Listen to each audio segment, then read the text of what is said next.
When it comes to mid-range Windows Phone 8 handsets, your only real choices are the Nokia Lumia 820 and the Samsung ATIV Odyssey. Which is best?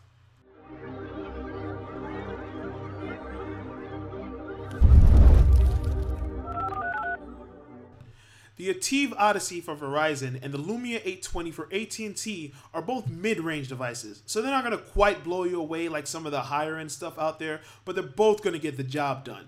When you look at the shape, they're hand-friendly, palm-friendly. There's more of a rectangular shape of the 820 on the left, while the ATIV Odyssey has more of curved edges. It's a little more shapely. But when you look at the front, they're both running Windows Phone 8, so you know it has a 1.5 gigahertz dual-core processor and a gig of RAM for each device. Both going to hum along, follow you along with whatever you need to do. When you stack them side by side, you can see that the 820 is a little bit taller. They're about the same thickness, so nothing much there. On the back, the 820 has a soft plastic feel, while there's more of a glossy feel to the Odyssey. I prefer the Lumia's feel. It just feels nicer and better. As well, on the left side, you'll notice that there's buttons on the ATIV Odyssey, while all the buttons are on the right for the 820.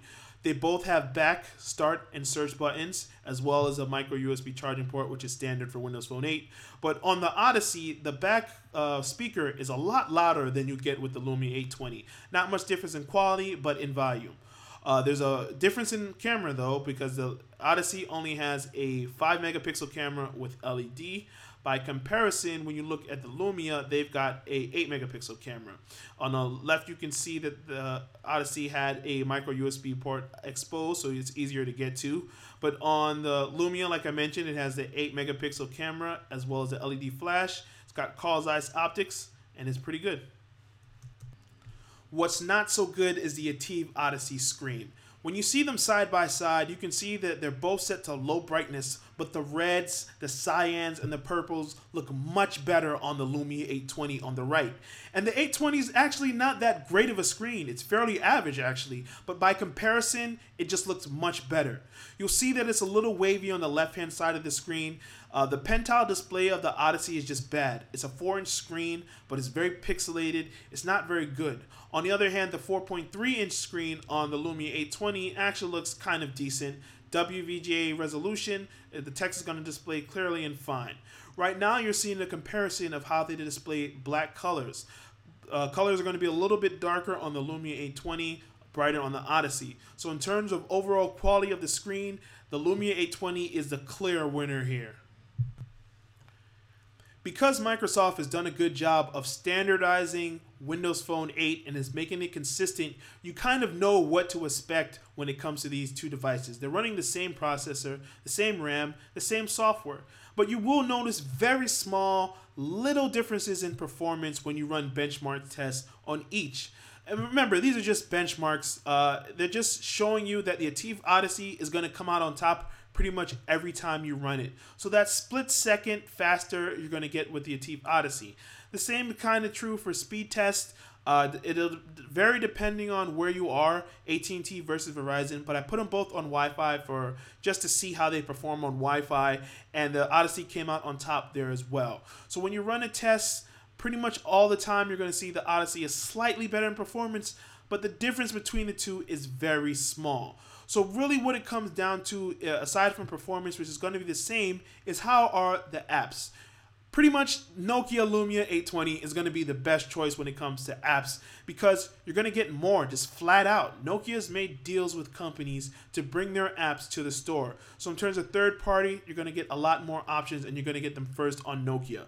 When you see the Zone versus the Collection, you'll see that when I swipe on the Samsung Zone, there's only like 6 apps, while there's more than a dozen for the Nokia Collection because Nokia has made their own apps to enhance Windows Phone 8, and they've gotten other third parties to come to their device first. So in terms of app experience, Nokia Lumia 820 is a clear winner here.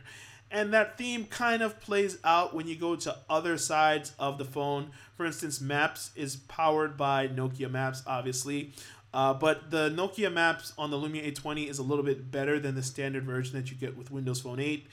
You can double tap to zoom on the Odyssey, but you can also have different layers on Nokia Maps. It's much easier to get to. They also have Nokia Drive, which again you can get on the Odyssey, but it tends to perform a little bit better on the Lumia 820. And because it's developed by Nokia, you know to expect more. And aside from Nokia Drive, they have other things like they have Express, they have Music, and they have City Lens. City Lens is a really cool app because you can use augmented reality to find local things in your area to do. So you just hold the phone up, you tap a layer of what type of place you'd like to visit, and then it tells you and guides you through the local scene. The Lumia 820 has Nokia Music, which is a nice little way of streaming a song or purchasing it later on. It has mixed radio, so Pandora style, you can say, hey, I like this artist, play more like him. There's also gigs, which basically tells you when musicians are coming to your show. So it's a very nice eclectic mix. You can download songs for offline use, and Samsung has a feature that's kind of similar in Music Hub. You can also download songs here. You can also stream them or purchase them. So this is powered by 7 Digital, and it has millions of songs as well. So it really boils down to whichever one you like better. So it really shouldn't affect your decision because they both have strong music apps. And of course, you can get other music apps in the Windows Phone Store.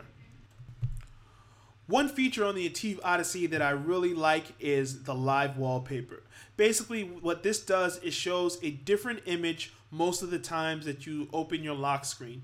So instead of having one standard lock screen image, you can have up to 12, and it kind of randomizes it. You can remove them later, you can add new ones, and it's pretty easy to do. All you do is choose picture, choose from your camera roll or some sample pictures, wherever you have them stored. You just save them. As long as it's up to 10, you can move them around, and then when you turn on your screen the next time, what do you know? You've got a new image on your lock screen. It doesn't change every single time you open it, but it does rotate on a fairly consistent basis.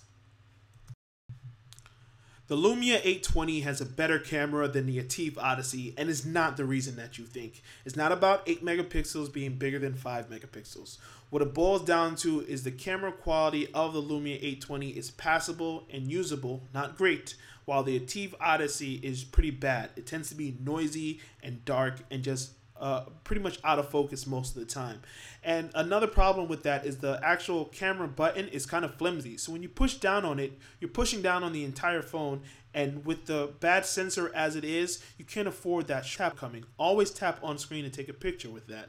Here you see a couple of samples. There's a lot of light going on in this particular image, so it actually doesn't do a bad job. By comparison, you can see the Lumia 820 has something that's a little more accurate to how the image looked. If you want, you can edit it to make it brighter. Here again, you see the ATIV Odyssey. This one's not that bad either. No extra light coming in, but it's a standard look. Very dark photos. Here on the 820, you see a bad photo that's kind of a little bit noisy. You might not see it on screen, but trust me, it's noisy. What's working in the 820's favor is that you can expand and download additional lenses to take more types of photos. So you can take a panorama. You can take a cinematograph, which is like an animated GIF where one part is standard. On Samsung, you can download one lens, which is beauty, and it's not that great. It's pretty much an ineffective way of removing blemishes from your photos. I like that the Lumia 820 has interchangeable back covers in case you want to change the color or get an inductive charger to charge up the battery. The battery, by the way, is 1,650 milliamps, but unfortunately, it covers up the micro SD slot. So it's going to get you through the day, but you'll have to turn the phone off to access the micro SD slot, which is unfortunate. You don't have that problem with the ATIV Odyssey because its slot is external when it comes to micro SD. Also, the battery life, 2,100 milliamp. It's a beast. It's going to get you through the whole day without issue, and it's clearly going to outclass the Lumia 820 in terms of battery life. So which is the phone to get? They're both Windows Phone 8 handsets, so you kind of know what to expect. You're going to get the same browser, the same communication options, and almost a near identical performance. Even though the ATIV Odyssey has better battery life, and even though it has a louder speaker, the screen is very hard to overlook, so I think that the Lumia 820 is a much better option to get. You're not going to get as long battery life, but you're going to get better options. A better display, a better design that feels nicer, and it's just overall better than the Odyssey. The Odyssey has too many faults, the key one being the screen. If it weren't for that screen, I'd actually say take a chance on this one because of the better battery life. But otherwise, I'd say get the Lumia 820 or the 810 on T-Mobile or the 822 on Verizon. If you're going to get a mid-range Windows Phone 8 device, you might as well make it a Lumia.